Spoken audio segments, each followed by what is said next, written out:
Hello प्यारे बच्चों, यहां पर इस लेक्चर में बेटा हम प्रारंभ करने जा रहे हैं आपके कक्षा 10वीं का अध्याय नंबर 11 जिसका नाम है बेटा विद्युत, या हम विद्युत धारा भी इसे कह सकते हैं। तो बेटा होता क्या है, पहले मैं इस चैप्टर के बारे में थोड़ी बहुत आपको कुछ बातें बताता हूं। पहली बात तो यह है बेटा, ये अध्याय जो है थोड़ा सा कठिन है। मतलब कि अगर इसको आप थोड़ा गहराई से नहीं समझते हैं तो इसके बेटा न्यूमेरिकल वगैरह सवाल वगैरह आपको दिक्कत दे सकते हैं। और साथ ही साथ इससे बेटा जो बोर्ड परीक्षा में प्रश्न पूछे जाते हैं थोड़े अच्छे प्रश्न होते हैं। यानी कि अगर केवल आप रटने के भरोसे बैठेंगे तो संभावना कम है बेटा कि आपसे इसके सवाल पेपर में बहुत अच्छे से बन पाए। तो अगर आप चाहते हैं कि पेपर में बढ़िया से परफेक्ट बेटा आप इसके क्वेश्चन बहुत अच्छे से करके आओ, और साथ ही साथ बेटा मैं एक और बात बता दूं, अगर आप प्लानिंग में है कि आप 11वीं में फिजिक्स केमिस्ट्री मैथ्स मतलब बेटा मैथ साइड में जाना चाहते हो, ये बेटा बायो साइड में जाना चाहते हो, तो आपको ये दोबारा 12वीं में बेटा और डिटेल में पढ़ना पड़ेगा। तो इसीलिए यहां पर थोड़ा सा अच्छी पढ़ाई करके अगर आप जाओगे तो पूरी संभावना है कि 12वीं में आपका बेस बहुत अच्छा बन के जाएगा बेटा, और वहां आप बड़े आराम से अच्छी अच्छी चीजें सीख पाओगे। तो चलिए देखते हैं, प्रारंभ करते हैं बेटा अध्याय 11 जिसका नाम है विद्युत।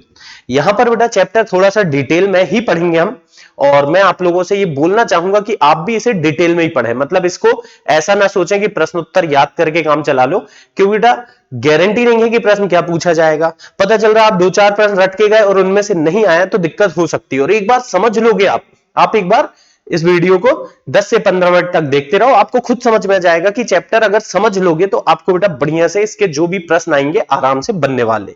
तो चलिए देखते हैं बेटा, इस अध्याय की शुरुआत जो होगी वो होगी बेटा बड़े बेसिक टर्म से, जो कि है क्या, आवेश।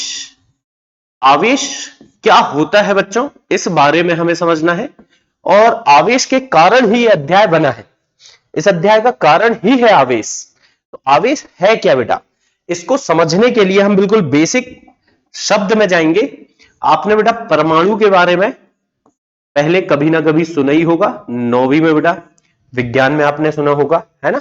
तो परमाणु कैसा होता है, परमाणु में बीच में तो बेटा नाभिक होता है, और नाभिक में क्या रहता है बच्चों, नाभिक में पूरा का पूरा पॉजिटिव चार्ज यानी कि धन आवेश रहता है। इस तरह की शक्ल है हमारे परमाणु की बेटा। ये एक किसी तत्व का परमाणु है, मान लीजिए इस तरह का होता है परमाणु, ठीक है। तो अब बच्चों ये है आपका परमाणु। परमाणु में होता क्या है बेटा, कि जो नाभिक है यहां सारे के सारे प्रोटॉन रहते हैं यानी कि धनावेश। प्रोटॉन मतलब बेटा धनावेश होता है, और साथ में सारे के सारे न्यूट्रॉन यानी कि जो उदासीन कण है वो रहते हैं। मतलब कि नाभिक में धनावेश रहता है बेटा, सीधी सी बात इतनी। जबकि जो ऋण आवेशित इलेक्ट्रॉन होते हैं वो यहां अलग अलग कक्षाओं में लगातार वृत्ताकार मार्गों में गति करते रहते हैं, ठीक है। ये बेटा ऋण आवेशित इलेक्ट्रॉन होते हैं। इतनी बात तो आप जानते होंगे, नहीं जानते बेटा तो बहुत बड़ी बात नहीं है, समझ में आ गई होगी कि परमाणु में क्या रहता है, बीच में रहता है बच्चों नाभिक। नाभिक मतलब कि प्रोटॉन और न्यूट्रॉन कहां रहते हैं, बीच में। जबकि ऋण आवेशित इलेक्ट्रॉन क्या करते हैं बेटा, नाभिक के चारों ओर चक्कर लगाते रहते हैं, ठीक उसी तरह से जिस तरह से बेटा हमारी पृथ्वी चक्कर लगाती है किसका, सूर्य का। तो जैसे बेटा पृथ्वी या बाकी के ग्रह मिलकर के सूर्य का चक्कर लगाते हैं, उसी तरह से इलेक्ट्रॉन नाभिक के चारों ओर घूमता रहता है। तो बेटा परमाणु क्या है, किसी भी पदार्थ का सबसे छोटा कण। अगर शुरुआती परिभाषा देखें तो बाद में बेटा डिटेल में हम अभी नहीं जाएंगे, वो तो हम केमिस्ट्री में पढ़ते रहेंगे। तो फिलहाल सुनिए, परमाणु क्या है, किसी भी पदार्थ का छोटा कण। मतलब कि हर पदार्थ किससे बना है, परमाणु से। बहुत सारे परमाणु इकट्ठे हुए अणु बनाए और अणुओं ने मिलकर बेटा एक पदार्थ बना लिए, ठीक है। तो अब हर चीज में परमाणु है, हर चीज में परमाणु मतलब बेटा हर चीज में प्रोटॉन है, हर चीज में न्यूट्रॉन है, और हर चीज में इलेक्ट्रॉन है, ठीक है। तो कुल मिलाकर बेटा हर चीज में ऋण आवेश है और हर चीज में धन आवेश है। कैसे सर, क्योंकि बेटा हर चीज में परमाणु है तो प्रोटॉन होगा यानी कि धन आवेश, और बेटा इलेक्ट्रॉन होगा यानी कि ऋण आवेश। लेकिन अभी है क्या, जब एक परमाणु होता है बेटा तो सामान्यतः ध्यान रखेंगे परमाणु कैसा रहता है, परमाणु होता है बेटा उदासीन। उदासीन होना मतलब, उदासीन होना मतलब बेटा कि जितना इसमें धन आवेश होता है उतना ही बच्चों इसमें क्या होता है, ऋण आवेश। यानी कि एक सामान्य परमाणु में इलेक्ट्रॉन की संख्या बराबर होती है बेटा किसके, प्रोटॉन की संख्या के। ठीक है, इलेक्ट्रॉन की संख्या बच्चों बराबर होती प्रोटॉन की संख्या के। तो क्योंकि इलेक्ट्रॉन ऋणावेश है और प्रोटॉन धनावेश है और इलेक्ट्रॉन का आवेश और प्रोटॉन का आवेश एक दूसरे के बराबर होते हैं, तो इस कारण से बेटा जितना एक परमाणु में ऋण आवेश होता है उतना ही परमाणु के अंदर धनावेश होता है, और इसीलिए बच्चों परमाणु हमारा कैसा होता है, उदासीन होता है। क्या ये बात समझ में आती? तो अब नॉर्मली बेटा परमाणु तो उदासीन है, लेकिन कभी ऐसा तो हो सकता है कि एक परमाणु इलेक्ट्रॉन बेटा त्याग दे या ग्रहण कर ले। क्यों सर? क्योंकि देख नाभिक में बेटा प्रोटॉन और न्यूट्रॉन है, ये तो नाभिक में फंसे हुए हैं, ये तो बाहर नहीं जाते। सामान्यतः बेटा नाभिक कहीं नहीं जाता है, नाभिक तो अपनी जगह में स्थिर रहता है, लेकिन इलेक्ट्रॉन जो है वो आना जाना कर सकते हैं, और खास करके बेटा बाह्य कोश के इलेक्ट्रॉन आना जाना कर सकते हैं। यानी कि ये जो बाहरी कोश है इससे इलेक्ट्रॉन बाहर भी जा सकता है, या बेटा इस बाह्य कोश में बाहर से कोई इलेक्ट्रॉन इधर आ भी सकता है। यानी इसमें दोनों संभावनाएं हैं कि ये परमाणु इलेक्ट्रॉन त्याग भी सकता है और इलेक्ट्रॉन ग्रहण भी कर सकता है। कुछ खास तरह के परमाणु होते हैं बेटा जो इलेक्ट्रॉन त्यागने पर भरोसा रखते हैं, उनका स्वभाव होता है इलेक्ट्रॉन देने का, और कुछ खास तरह के परमाणु होते हैं जो स्वभाव रखते हैं इलेक्ट्रॉन लेने का। कुछ ऐसे भी परमाणु जो इलेक्ट्रॉन देते हैं और कुछ ऐसे भी परमाणु बेटा जो इलेक्ट्रॉन ग्रहण करते हैं। तो अब कुल मिलाकर के बात ऐसी आती है कि आवेश की हम बात कर रहे थे, तो बेटा क्या हुआ, परमाणु उदासीन था, जितना धन था उतना ही ऋण था, ठीक है।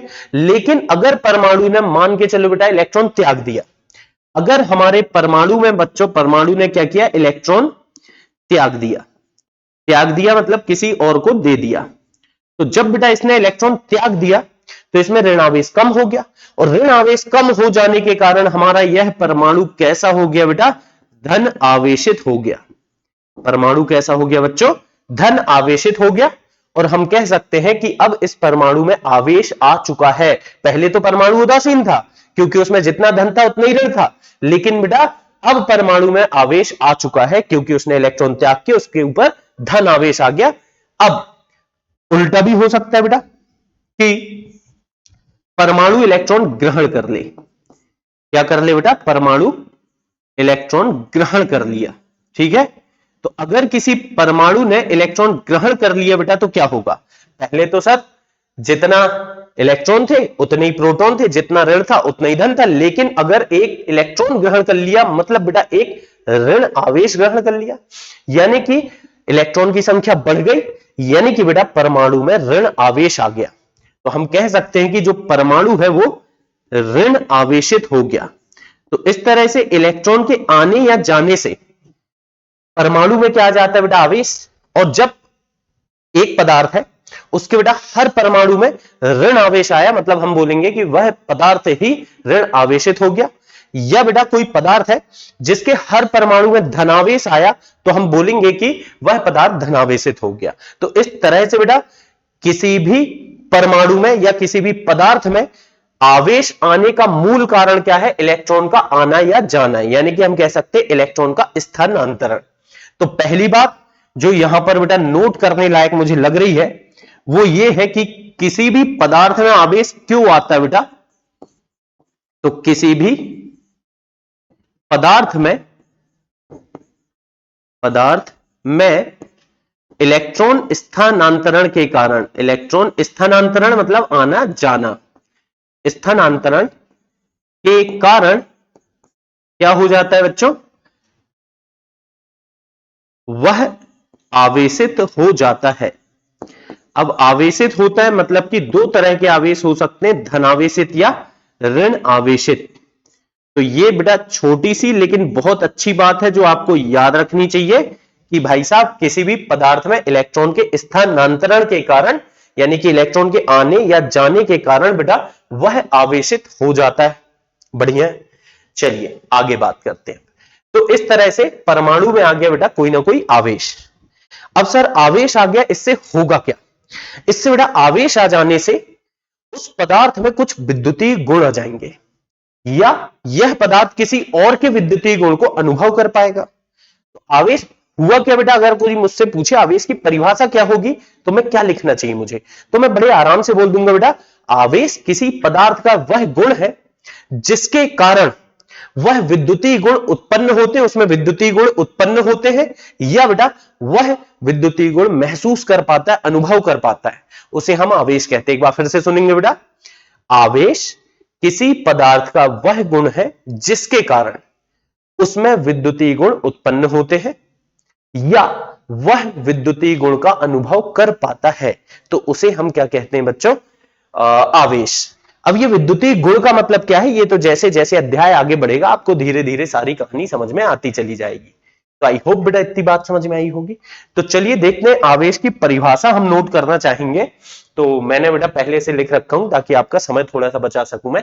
आवेश क्या है, किसी पदार्थ का वह गुण जिसके कारण उसमें विद्युतीय गुण उत्पन्न होते हैं या जिसके कारण वह विद्युतीय गुण का अनुभव करता है।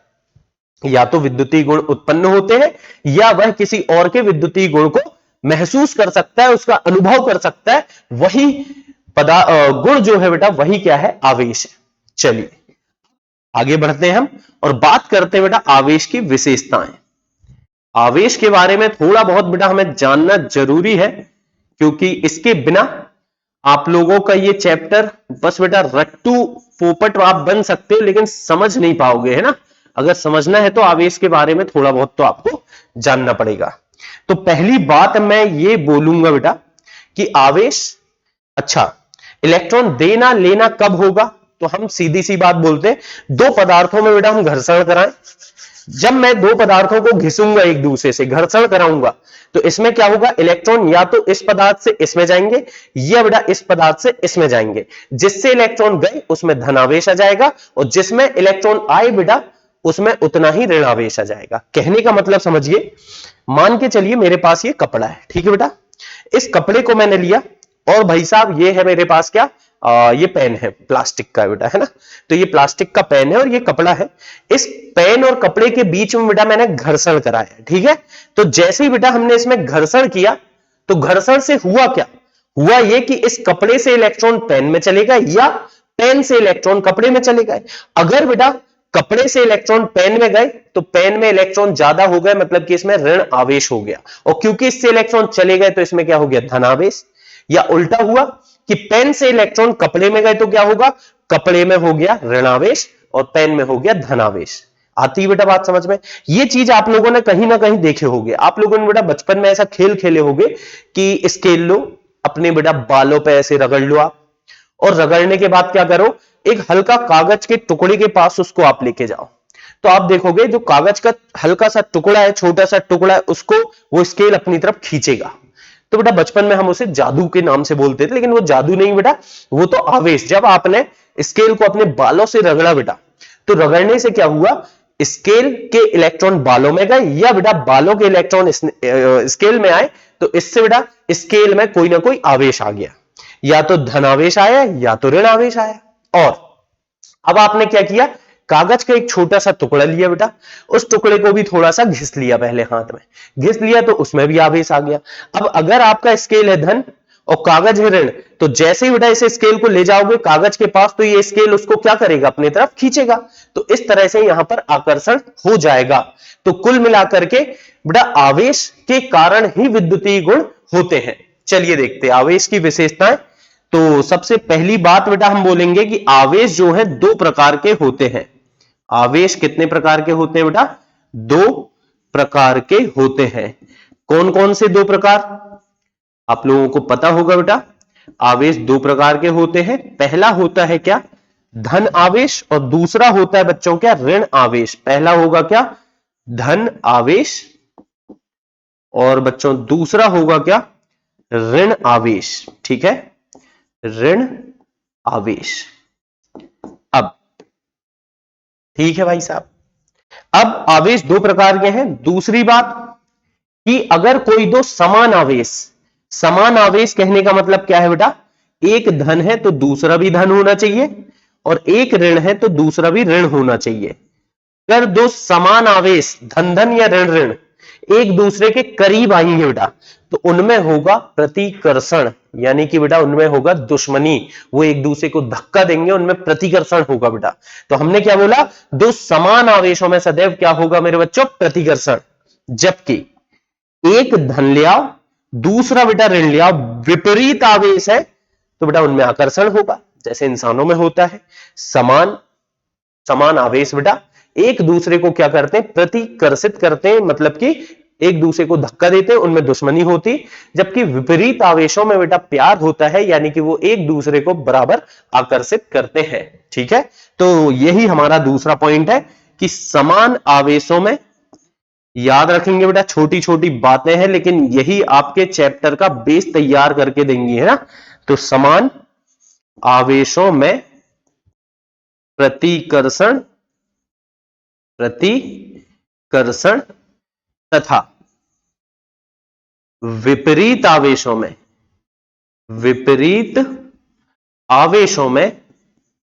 आकर्षण होता है।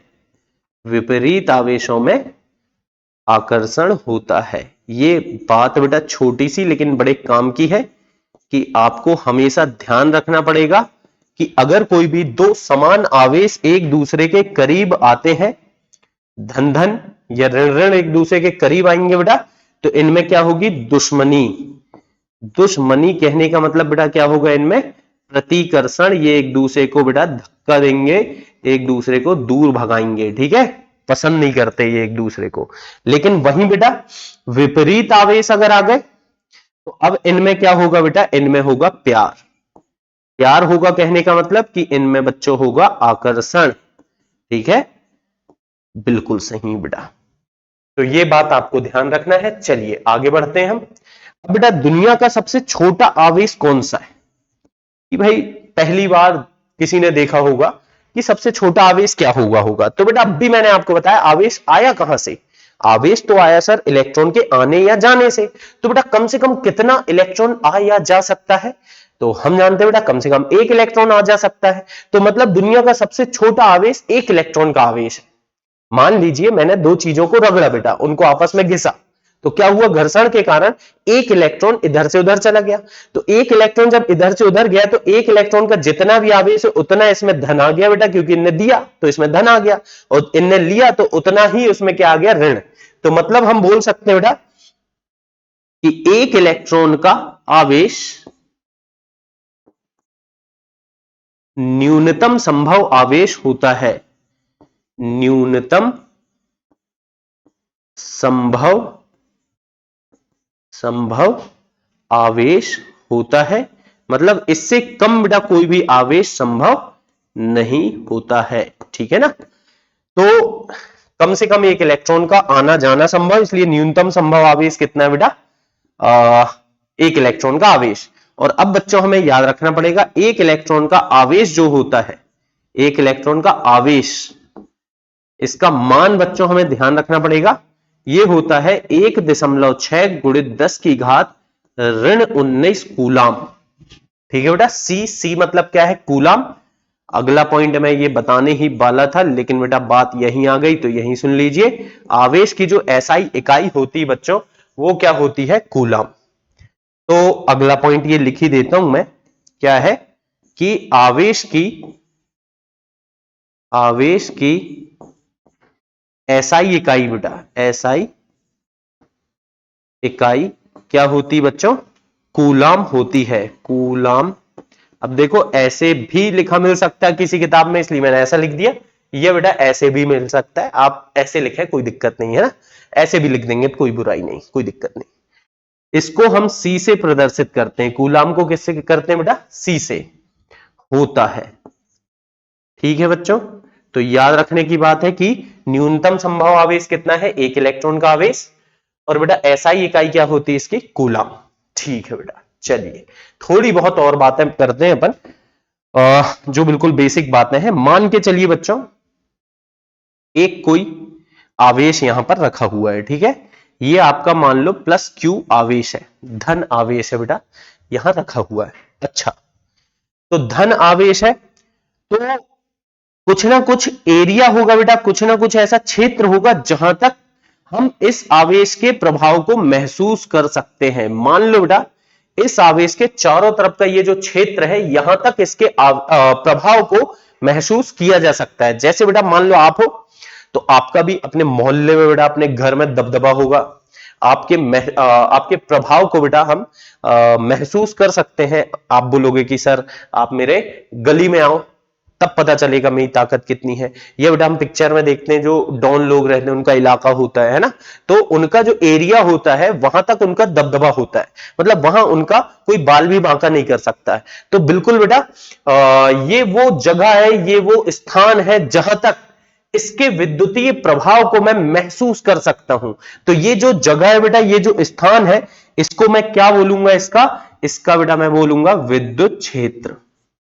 क्या बोलेंगे बच्चों? विद्युत क्षेत्र। देखिए इन सब के बारे में बहुत डिटेल में नहीं लेके जाऊंगा मैं, लेकिन हल्का फुल्का जितना आपको जानना जरूरी है आगे के लिए उतना मैं बता रहा हूं बेटा। विद्युत क्षेत्र क्या होगा? विद्युत क्षेत्र किसी आवेश बोल दो बेटा, या आवेशित पदार्थ बोल दो, बात एक ही होगी, कि आसपास का वह क्षेत्र, के आसपास का वह क्षेत्र जहां तक उसके प्रभाव को महसूस किया जा सकता है, या बेटा प्रभाव का अनुभव किया जा सकता है, ऐसा भी लिख सकते हैं आप, महसूस किया जा सकता है, उस आवेश का विद्युत क्षेत्र कहलाता है। उस आवेश का क्या कहलाता है बच्चों? विद्युत क्षेत्र कहलाता है। तो ये एक छोटी सी बात, लेकिन बेटा बच्चों अच्छी बात है ना। विद्युत क्षेत्र क्या है? आवेश के आसपास का वो इलाका, वो एरिया बेटा, वो क्षेत्र जहां तक उसके प्रभाव को हम महसूस कर सकते हैं, वो कहलाता है क्या? विद्युत क्षेत्र। बढ़िया है। चलिए बेटा एक और बात मैं आपको बता रहा हूं। मान लीजिए ये है Q1 आवेश, धनावेशित है बेटा, धन नहीं लगा है, मतलब आप समझ जाओ धन है, ये लगा भी लो तो कोई दिक्कत नहीं।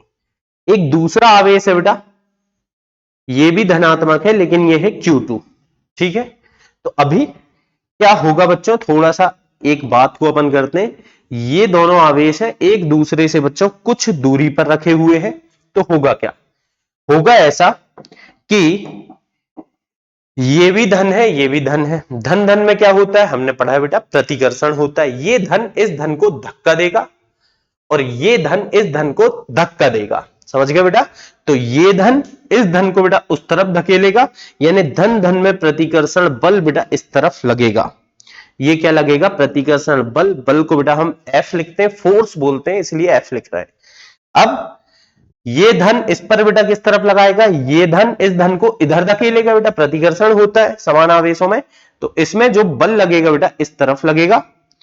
और मुद्दे की बात यह है कि जितना प्रतिकर्षण बल Q1 Q2 पर लगाएगा, उतना ही प्रतिकर्षण बल Q2 Q1 पर लगाएगा बेटा।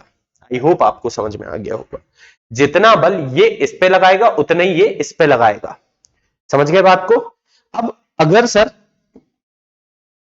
दोनों आवेश समान ना होते, काश ऐसा कुछ होता कि ये होता प्लस Q1 और सर ये होता माइनस Q2, ठीक है, क्या अभी भी बलों की दिशाएं यही होती? बिल्कुल नहीं बेटा, बिल्कुल नहीं होती। और इनके बीच की दूरी फिर से बेटा ये कुछ दूरी है। तो मैं जानना चाहता हूं क्या अभी भी ये बल इन्हीं दिशाओं में लग रहे होते? नहीं नहीं बेटा, ये धन है, ये ऋण है, ये धन ऋण को अपनी तरफ खींचता बेटा, खींचता मतलब ये इस पर बल लगाता किस तरफ बच्चों? इस तरफ, ठीक है। और ये ऋण इस पर किस तरफ लगाएगा बेटा? तो ऋण लगाएगा धन पर बल, ऋण धन को क्या करेगा? आकर्षित करेगा। इसीलिए बच्चों इसमें जो बल लगेगा वो इस तरफ लगेगा, मतलब दोनों एक दूसरे को समान बल से आकर्षित कर रहे होंगे, ठीक है। तो दो समान आवेश एक दूसरे को प्रतिकर्षित करते हैं तथा प्रतिकर्षण बल एक दूसरे के द्वारा लगाया गया प्रतिकर्षण बल बराबर किंतु विपरीत होता है। ये इस पर लगाता है उस तरफ, ये इस पर लगाता है इस तरफ, विपरीत होता है बेटा। ऐसे इसको देखो, दो अलग अलग बल एक दूसरे को, सॉरी बेटा, दो अलग अलग आवेश एक दूसरे को आकर्षित करते हैं एवं इन दोनों के द्वारा एक दूसरे पर लगाया गया बल विपरीत तथा समान होता है बेटा। जितने बल से ये इसको खींचेगा उतने ही बल से ये इसको खींचेगा। समझ गया बेटा? तो इन दोनों के बीच में होने वाला आकर्षण बल या प्रतिकर्षण बल समान तथा विपरीत होता है, एक दूसरे के विपरीत दिशा में ये बल लगाते हैं। ठीक है, तो ये कुछ छोटी मोटी बेसिक बातें बेटा कर लिया हमने। तो ये इसका था थोड़ा सा बेटा, अभी हमने इंट्रो वाला पार्ट कवर किया, यानी कि छोटी सी अध्याय की प्रस्तावना देखी। फिर अगले लेक्चर में हम अगले टॉपिक से स्टार्ट करेंगे बेटा चैप्टर को, जिसका नाम होगा विभव तथा विभवांतर।